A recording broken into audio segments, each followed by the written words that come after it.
భారతదేశం Iran Chabahar port operation సంబంధించి ఒక 10 సంవత్సరాల కాంట్రాక్ట్ కుదుర్చుకున్నారు. చాబహార్ పోర్ట్లోని ఒక టెర్మినల్ భారతదేశం ఆపరేట్ చేయబోతోంది నెక్స్ట్ 10 years. దీనికి సంబంధించిన కాంట్రాక్ట్ కుదిరింది. చాబహార్ పోర్ట్ భారతదేశానికి చాలా ఇంపార్టెంట్ స్ట్రాటజికల్గా. అసలు చాబహార్ పోర్ట్ ఎక్కడుంది? చాబహార్ పోర్ట్ ఒక డీప్ వాటర్ పోర్ట్. ఇది ఇరాన్లోని సిస్తాన్ బలూచిస్తాన్ ప్రావిన్స్లో ఉంది. ఇరాన్కి భారతదేశానికి చాబహార్ పోర్ట్ అంశంలో కాంట్రాక్ట్ సైన్ అవటం వల్ల భారతదేశం యొక్క స్ట్రాటజిక్ వ్యూహాత్మక ఆర్థిక పరమైన ప్రయోజనాలు అంతర్జాతీయంగా చాలా బలపడున్నాయి. దానికి ప్రధానమైన కారణం ఒకటి, మన దగ్గరున్న Afghanistan. Afghanistan is a landlocked country. ఆఫ్ఘనిస్తాన్కి సీ యాక్సెస్ లేదు. సో ఆఫ్ఘనిస్తాన్ పోర్ట్ యాక్సెస్ లేకపోవడం వల్ల ఆఫ్ఘనిస్తాన్కి ఇండియా ఆఫ్ఘనిస్తాన్కి ఏదైనా పంపించాలన్న పెద్ద పెద్దవి ఇవన్నీ కూడా పాకిస్తాన్ ద్వారా చేయాల్సి వచ్చేది. చాబహార్ పోర్ట్ మనకి ఇప్పుడు దానిలో మనకి కొంత స్టేక్ ఉండటం వల్ల ఆఫ్ఘనిస్తాన్ని కానీ, సెంట్రల్ ఏషియన్ కంట్రీస్ కానీ, పర్షియన్ గల్ఫ్ కానీ, యూరోప్ కంట్రీస్ కానీ వీటన్నిటికీ మన యాక్సెస్ అనేది చాలా సౌలభ్యం అవుతుంది. చాబహార్ పోర్టుకు సంబంధించిన ఈ కాంట్రాక్టు భారతదేశం తరపున India ports global limited IPGL వాళ్ళు, ఇరాన్ తరపున ports and maritime organization PMO వాళ్ళు సైన్ చేశారు. కేవలం చాబహార్ పోర్ట్లో ఒక టెర్మినల్ ఆపరేట్ చేయడమే కాదు, పోర్టుకు సంబంధించిన ఇన్ఫ్రాస్ట్రక్చర్లో కూడా భారతదేశం దాదాపు $250 million ఇన్వెస్ట్ చేయనుంది. చాబహార్ పోర్ట్ యొక్క మరొక విశిష్టత ఏంటంటే పాకిస్తాన్లో ఉన్న గ్వాడార్ పోర్ట్. పాకిస్తాన్ చాలా ఇంపార్టెంట్. ఇది చైనా సపోర్ట్తో పాకిస్తాన్ డెవలప్ చేస్తుంది. ఈ గ్వాడార్ పోర్ట్ గ్వాడార్ పోర్ట్ నుంచి పశ్చిమంగా మనం గమనిస్తే చాబహార్ పోర్ట్ అనేది 72 కిలోమీటర్ల దూరంలో ఉంది. గుజరాత్లోని కాండ్లా పోర్ట్కి చాబహార్ పోర్ట్కి 550 నాటికల్ మైల్స్ డిస్టెన్స్ ఉంది.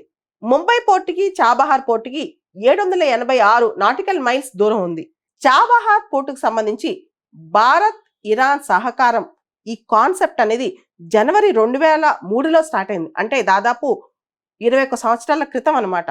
భారతదేశం తరఫున మన ప్రైమ్ మినిస్టర్ అప్పట్లో అటల్ బిహారీ వాజ్పేయి గారు, ఇరానియన్ ప్రెసిడెంట్ ఖతామి వీళ్ళిద్దరికి కూడా అనేక కీ ఎలిమెంట్స్, అనేక కీ పాయింట్స్లో ఇండియా ఇరాన్ కోఆపరేషన్ గురించి చూసుకుంటూ దానిలో కీలకంగా చాబహార్ని తీసుకొచ్చారు. సో 2003లోనే చాబహార్ పోర్టుకు సంబంధించి ఇండియా ఇరాన్ మధ్య చర్చలు జరిగాయి. అయితే ఆ తర్వాత ఇరాన్కి అగ్రరాజ్యానికి పడకపోవటం, ముఖ్యంగా America Iran, Iraq, north Korea ఈ 3 దేశాలని యాక్సిస్ ఆఫ్ ఈవిల్స్ అని పిలిచింది. అంతేకాకుండా అగ్రరాజ్యం ఆ తర్వాత ఇరాన్ పైన ఆంక్షలు విధించింది. ఇరాన్ అణు ప్రోగ్రాం కంప్లీట్గా ఆపేయాలని చెప్పి. దీంతో చాబహార్ పోర్ట్ కూడా నత్తనడక నడిచింది. తిరిగి చాబహార్ పోర్ట్ వ్యవహారం 2015-16 సంవత్సరంలో వార్తలోకి వచ్చింది. అప్పట్లో ఆఫ్ఘాన్ ప్రెసిడెంట్ అష్రఫ్ గనీ వచ్చి మోడీ గారికి ఖచ్చితంగా చాబహార్ పోర్ట్ ప్రాజెక్ట్ ముందు తీసుకెళ్లాలి, దానివల్ల ఆఫ్ఘనిస్తాన్కి చాలా ఉపయోగం జరుగుద్దని చెప్పి, ఇండియా చేసే హెల్ప్ ఆఫ్ఘనిస్తాన్ త్వరగా చేరుద్దని చెప్పి కూడా అష్రఫ్ గనీ గారు మోడీ గారిని కాస్త అడగటం, దానిపైన కొంత సమాలోచన చేయగలగడం జరిగింది ఆ టైంలో.